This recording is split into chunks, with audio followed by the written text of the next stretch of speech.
Once here again with the next topic, sexual reproduction in colloquiate.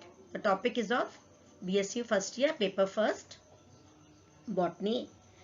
अभी last lecture में अपन ने पढ़ा था कोलियोकीट का general structure, systematic position and cell structure, asexual reproduction. अपना जो नेक्स्ट चैप्टर टॉपिक है सेक्सुअल रिप्रोडक्शन, लैंगिक जनन. कोलियोकीट में लैंगिक जनन किस तरीके से होता है ये अपन अब पढ़ने जा रहे हैं.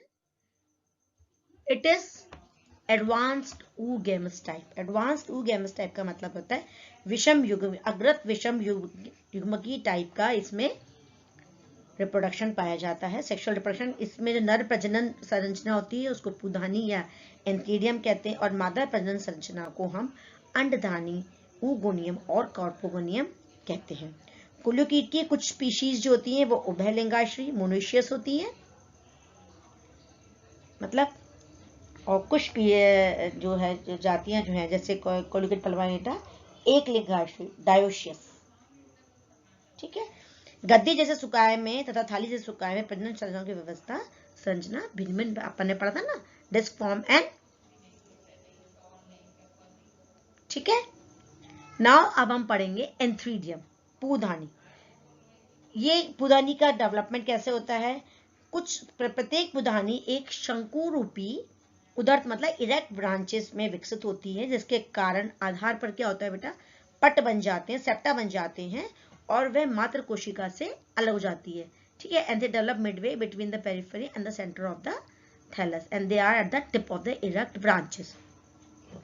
ठीक है. इसमें एक केंद्रक व दो कशाभिकाएं होती हैं, फ्लैजिला होते हैं, और इसी विमुक्ति कोशिकाएं भी नष्ट होती हैं और उससे जो स्ट्रक्चर बनता है that is antherozoid. Antheridium forms a single uninucleate and a biflagellate antherozoid जो कि रंगहीन होती है, कलरलेस होती है. ठीक है. कुछ स्पीशीज में ये लेयर जो ये लिबरेट होती हैं, ये किस तरह से इसमें से बाहर निकलती हैं, ये इनका जो विमुक्ति होती है, they are liberated by the rupture of the antheridial wall, और एंथ्रीडियल वॉल के द्वारा ये रप्चर हो जाती है, फट जाती हैं और बाहर निकल जाते हैं. ठीक है. oogoनियम और कार्पोगोनियम, जैसा मैंने आपको बताया था, अंडधानी, जिसको हम इसका दूसरा हम नाम इसका कार्पोगोनियम भी बोलते हैं. अब गद्दी जैसे सुकाय जैसे कोलियोकीट पल्वानेटा है, इसकी जो उदर्ग तंतु है ब्रांचेस के शीर्ष पे उत्पन्न होती है, परंतु शीर्ष से नीचे मतलब नीचे की तरफ एक स्थित कोशिका की अन्य शाखा बनने के कारण अंडधानी की भित्ति जो होती है पार्श्व हो जाती है, ये साइड में पड़ जाती है. उससे क्या होता है, जो प्रत्येक अंडधानी जो सिंगल एक जो अंडधानी है ये कैसी होती है, अ फ्लास्क शेप स्ट्रक्चर होता है. कैसा होता है, अ फ्लास्क शेप संरचना होती है जो कि सदैव हरे रंग की पाई जाती है. अंडधानी का आधारी भाग जो होता है, जो बेस पार्ट होता है, बेसल जो पार्ट होता है वो स्वोलन होता है. ठीक है. और जिसका इसके अंदर, और ये भाग इसका क्या कहलाता है, स्वोलन पार्ट, इसको फिर हम क्या बोलते हैं, कार्पोगाइन.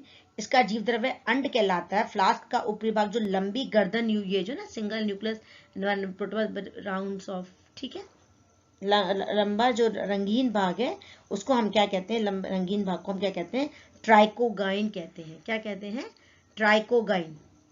Colourless neck region is called as the trichogyne. निषेचन से पूर्व ट्राइकोगाइन का शीर्ष फट जाता है. ये जो ट्राइकोगाइन का जो अपर पार्ट है वो फट जाता है और जीव द्रव्य बाहर निकलकर एकत्रित हो जाता है.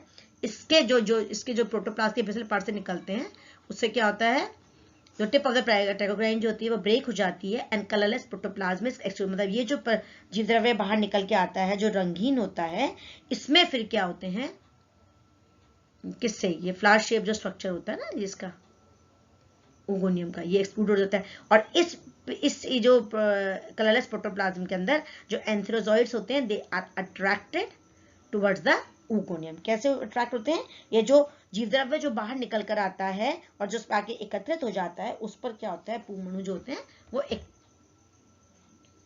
अट्रैक्ट हो जाते हैं. ठीक है. अब इस डायग्राम के माध्यम से हम ये समझ पा रहे हैं कि किस तरीके से इसमें ये वो हो रहा है. देखो मैंने आपको बताया ये एंथ्रीडिया, ठीक है। ये देखो ये जो उसका बेसल पार्टी वाला ना, ठीक है, इसमें एंथ्रीडिया डेवलप हो रहे हैं वेजिटेटिव सेल से, ये कोई भी इरेक्ट उसके ऊपर, ठीक है। फिर ये बायोफ्लैजिलेट एंथीरोजॉइड बन गया, राउंड स्ट्रक्चर। फिर अब दूसरी जो पार्ट आप जा रहे हैं, जब इसमें कि वही ब्रांचेस के ऊपर ये क्या बन गया, यंग ऊगोनियम। आपको बताया था मैंने, ऊगोनियम को हम क्या बोल रहे हैं, कार्पोगोनियम भी कहते हैं, ठीक है। अब इस ऊगोनियम के अंदर ये जो फ्लास्क शेप स्ट्रक्चर है, अभी मैंने आपको बताया क्या बनता है, ये फ्लास्क शेप स्ट्रक्चर बनता है और उसके ऊपर एक टिप जैसा एक लंबा नेक स्ट्रक्चर होता है, रंगीन कलरलेस स्ट्रक्चर जो होता है, जिसको हम ट्राइकोगाइन कहते हैं। और ये इसमें क्या बन रहा है, ये एग बन रहा है, उसके नीचे ये वाला क्लोरोप्लास्ट है, ठीक है। अब इसके अंदर मेच्योरिटी पे डेवलप पे क्या होता है, ये जो टिप वाला पार्ट है, और ये जो ये राउंड हो जाता है, जो एंड वाला पार्ट है, ये राउंड होने लग गया।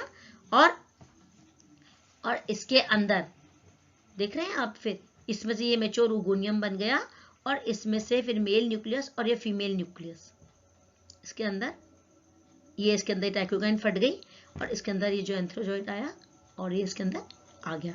अब ये जो स्ट्रक्चर है मेल और फीमेल, इसका ये फ्यूजन हो गया। मैंने जैसा आपको बताया था कि इसमें क्या होता है, जो मेल न्यूक्लियस है वो बहुत स्मॉल होता है, और फीमेल जो है बड़ा होता है, पर ये धीरे धीरे अपना साइज अटेन करके, और इसमें क्या हो जाता है, मेल और फीमेल न्यूक्लियाई में फ्यूजन हो जाता है, and they form a zygote और oospore स्ट्रक्चर, ठीक है। तो ये वाली जो संरचना जो होती है, ये यही सिर्फ जो स्ट्रक्चर है फर्टिलाइजेशन के फलस्वरूप, ये क्या है, डिप्लॉयड है, ठीक है।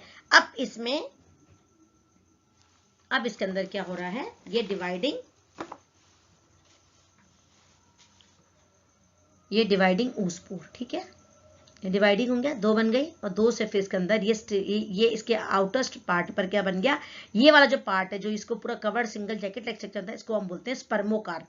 क्या कहते हैं, निषिक्तान फलिका, स्पर्मो का निषिक्तान फलिका का कि इस तरह निर्माण होता है, और ये स्टेराइल जैकेट बाहर इसके आउटसाइड के लेयर पे बन जाती है जब ये डिवाइडिंग oospore होता है, ठीक है।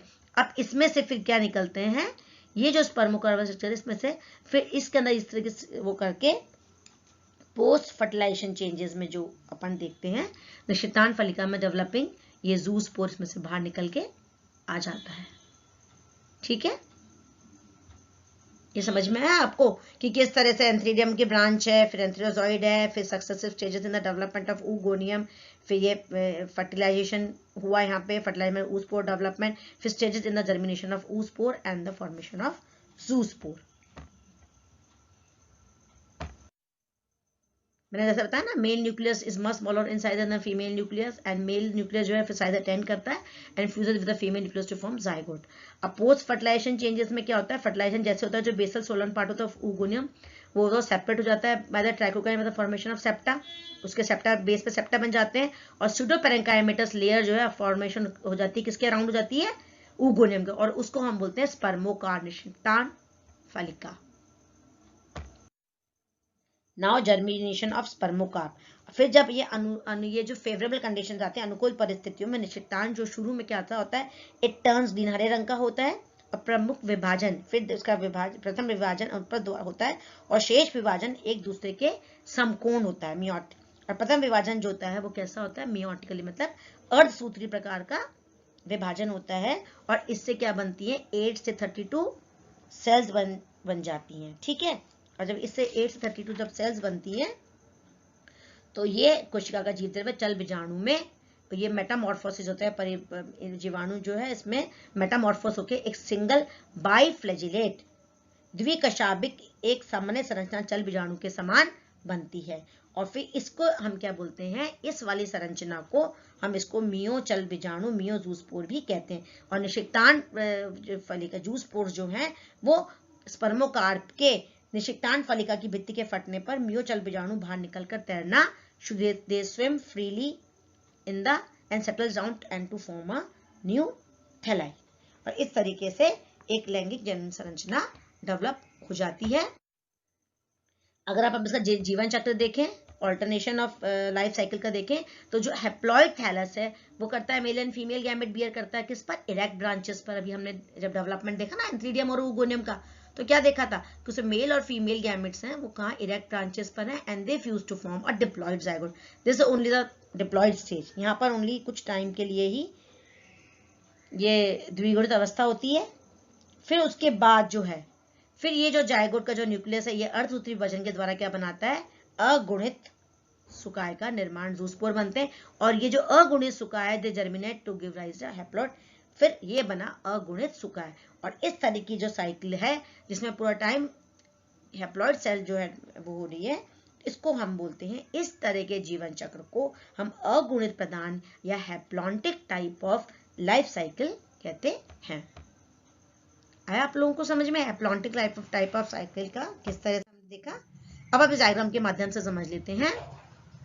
Mail filament, female filament, oogonia, antheridium, antherozoid egg, ठीक है, फर्टिलाइजेशन हुआ, oospore बना, फिर इसके चारों ओर क्या बनता है, 2x स्ट्रक्चर क्या क्या ला रहा है वो, ये oogonia उसके पूरे बाहर आके लेयर बना है, स्पर्मोकार्प कहते हैं। और फिर ये 2x स्ट्रक्चर, इसमें क्या हो रहा है, अर्धसूत्री विभाजन हो रहा है। फिर ये ज़ूस्पोर, मियोज़ूस्पोर बन रहे हैं जो कि हैप्लॉइड है। फिर इसके अंदर जर्मिनेशन हो रहा है और ये कोलियोकीट की संरचना। तो ये पूरी संरचना क्या है, x and only this is 2x, ठीक है, ये वाले। तो इस तरह की लाइफ साइकिल को, कोलियोकीट की जो लाइफ साइकिल है उसको हम हैप्लॉन्टिक या अगुणित प्रदान टाइप की लाइफ साइकिल कहते हैं। तो बच्चों हमको ये हमारा हो गया पूरा कोलियोकीट, पूरा general systemic position, general characters, asexual reproduction and sexual reproduction. Thank you बच्चों, होप आपको ये समझ आया होगा।